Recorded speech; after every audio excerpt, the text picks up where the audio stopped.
Hola, bienvenidos a La Manzana Escéptica, un programa promovido por la Sociedad Secular y Humanista del Perú que busca popularizar la ciencia, sus teorías y contenidos en un lenguaje que esté al alcance de todos. Estamos acá en la segunda entrevista en el Congreso o Encuentro Iberoamericano de Librepensadores en Arequipa. Es el primer encuentro que se realiza, espero que sea el primero de muchos, que ha reunido a librepensadores de México, de Chile, de varias naciones acá. Actualmente vamos a hablar, o este programa va a ser sobre el diseño inteligente, ¿no? ¿Qué cosa es el diseño inteligente? ¿Cuáles son los fundamentos de esta teoría? ¿Qué variantes hay, ¿no? ¿Cuál es la mejor explicación de que fuimos diseñados? Y en contraposición, ¿puede la teoría evolutiva explicar estos supuestos misterios, esas estructuras tan perfectas como el ojo, tal vez, que no pueden haber aparecido al azar, ellos dicen, ¿no? Pues para eso tenemos con nosotros a un experto. Justamente ayer dio una exposición que se llamaba Diseño Inteligente versus Evolución, ¿no? Entonces hizo una comparación interesante. Tenemos con nosotros a Benjamín Piña, que ha venido de México para el Congreso acá internacional y que es especializado en biología de la conducta, ¿no? Buenas noches, Benjamín, bienvenido al programa. Buenas noches y muchas gracias. Qué bien, ¿no? Y acabamos de ver, bueno, antes de comenzar, quisiera recalcar la obra de teatro. Yo me he quedado sorprendido cuando tú me decías que te tenías que despintar para la entrevista. Yo no entendía, yo pensé que era un maquillaje simplemente para resaltar tus facultades, pero no pensé que era una pintura completa para simular un mono, ¿no? O un simio. Estudiaba la carrera de biología, simultáneamente hacía teatro, con un grupo pues prácticamente de teatro callejero, formado por personas que hacíamos mil cosas menos estudiar teatro, digamos, éramos gente que hacíamos teatro por gusto. Pero haciendo teatro por gusto, pues llegamos a 3 países, a Perú, Chile y Colombia. Y fue así como llegué por primera vez a Perú en 2004, a un festival que se hace en Lima, la Fiesta Internacional de Teatro en Calles Abiertas, en el distrito de Comas. Y ahí es donde conocí a Tian Gombao, el autor del Mono Sapiens. Y él presentó ese monólogo, a mí me fascinó porque en ese momento yo era estudiante de biología y acudía a un congreso sobre biología de la conducta año con año. Y dije, ahí es el lugar ideal para presentar este monólogo. Y por suerte Tian me entregó el texto y me dio permiso de presentarlo. ¿Cuál es el mensaje principal? ¿No? Porque tiene que ver con el creernos lo máximo como especie y pensar que no somos animales, cuando en realidad sí lo somos, ¿no? Es una sátira a la sociedad humana y un golpe al ego del ser humano, ¿no? Que nos olvidamos de que pues, finalmente somos animales. Por más capacidad intelectual que tengamos, pues no nos libramos de esa parte y de esas necesidades emotivas. O sea, de alguna forma el propio personaje es un reflejo de lo que somos realmente, ¿no? O sea, no podemos librarnos de esa sombra del pasado simiesco, digamos, que todavía planea sobre nosotros. ¿Cómo surge esta idea de que el ser humano y los animales son diseñados? Concepción religiosa del mundo, o sea, de cómo se originó el mundo y cómo se originaron los seres vivos y en particular el ser humano, pues suele recurrir a la acción de un ser supremo. Digamos, un dios que puede tener 1000 versiones. Y pues es una explicación muy sencilla, pues, todo lo hizo un dios. Pero en Estados Unidos hay legislación respecto a que no debe haber instrucción religiosa dentro de las escuelas públicas. Había problema con enseñar esa idea porque querían contrarrestar pues, la biología, el hecho de la evolución y toda la teoría que se construye en torno a. Entonces dijeron, bueno, si para ustedes la evolución es una teoría con una falsa idea de lo que es una teoría, ellos confunden teoría con hipótesis y dicen, pues es tan válida como esta otra, ellos le llaman teoría, que es la creación. Pero como tiene una implicación religiosa, pues no puede ser admitida. Entonces, encontrar la forma de darle vuelta a esa legislación y decir, bueno, no decimos que sea un Dios, solo decimos que los seres vivos están aparentemente también diseñados, que pues entonces son obra de un diseñador. Y ese diseñador pues tiene que ser muy inteligente porque hizo un muy buen trabajo. Entonces, no es religión, no es creacionismo, es la idea de que existe una entidad que es inteligente y que diseñó a los seres vivos.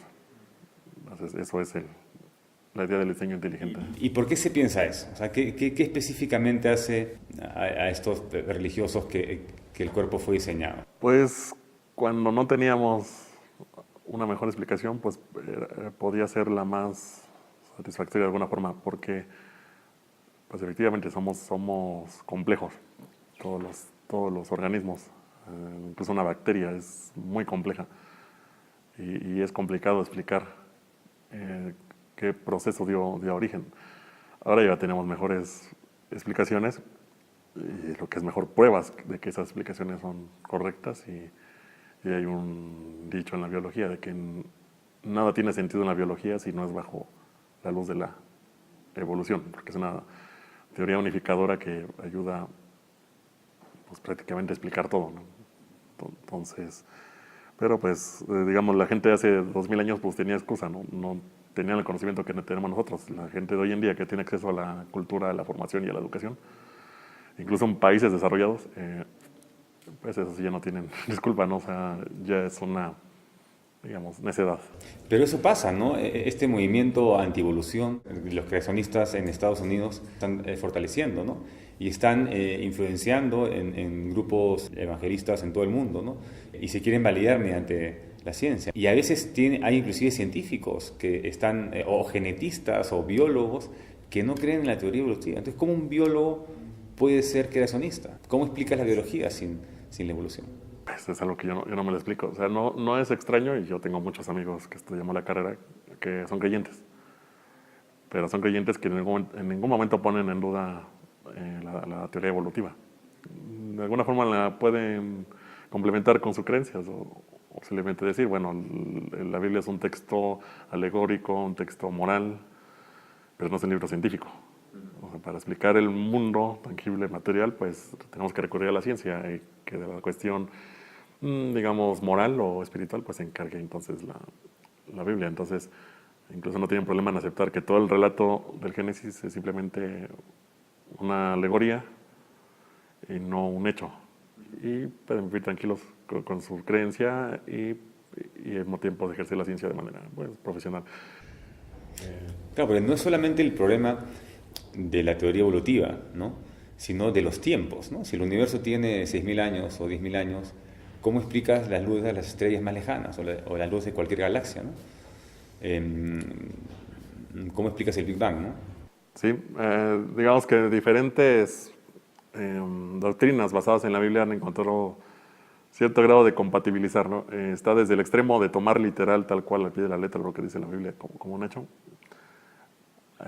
Otra como que un punto intermedio que dicen, bueno, es que a lo mejor el proceso de creación sí tardó millones de años, porque no hay forma de negar que la Tierra tiene millones de años, sino 6.000, que es lo que se calcularía basándonos exclusivamente en la Biblia.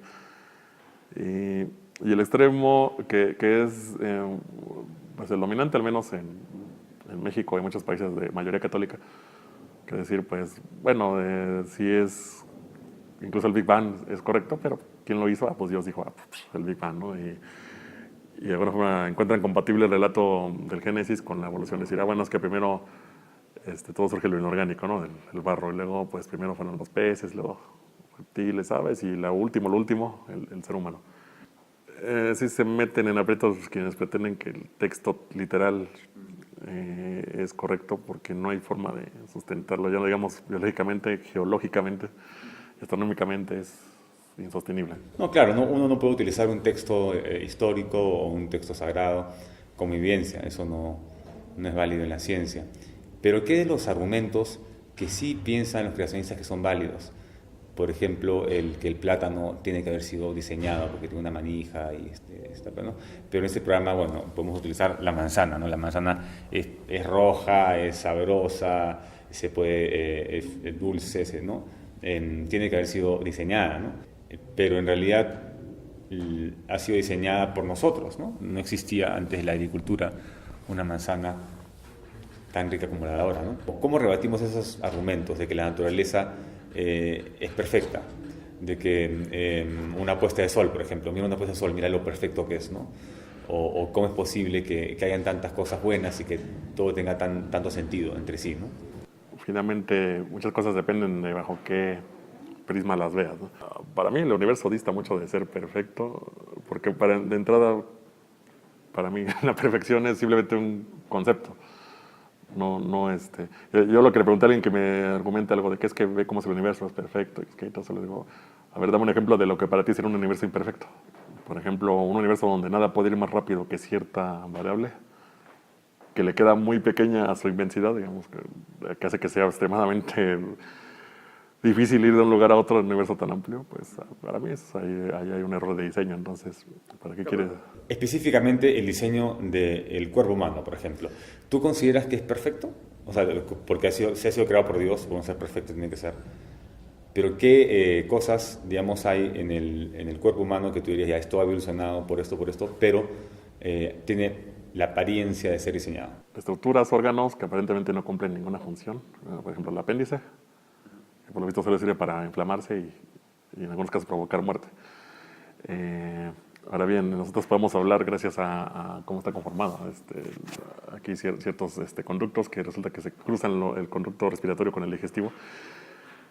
Y por lo tanto no podemos tragar y respirar al mismo tiempo. Y eso nos permite hablar, pero pagamos el costo de que podemos morir porque se nos atora la comida o que se vaya, incluso la propia saliva se va para otro lado, como dicen, y nos ahogamos. Y también no es muy inteligente que el conducto genital sea el mismo que el urinario, por ejemplo. Y como sea constantemente, yo diría, si fuéramos realmente perfectos, seríamos clones. ¿Para qué queremos diversidad? La diversidad responde a un ambiente que constantemente cambia. Para que conservemos la capacidad de adaptarnos, no como individuos, sino como población o como especie a ese entorno cambiante, tiene que haber variabilidad para que la selección natural tenga de dónde escogerse. Pues, ¿sí?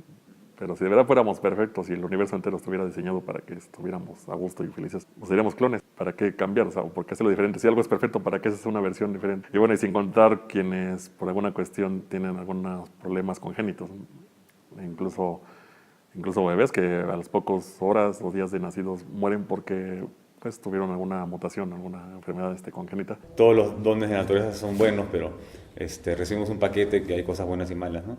Y cosas más diseñadas y se explican porque han evolucionado y tienen que partir de estructuras ya existentes, no pueden partir de cero, ¿no? En el diseño, como el ojo que se ha volteado, hemos visto unas charlas interesantes.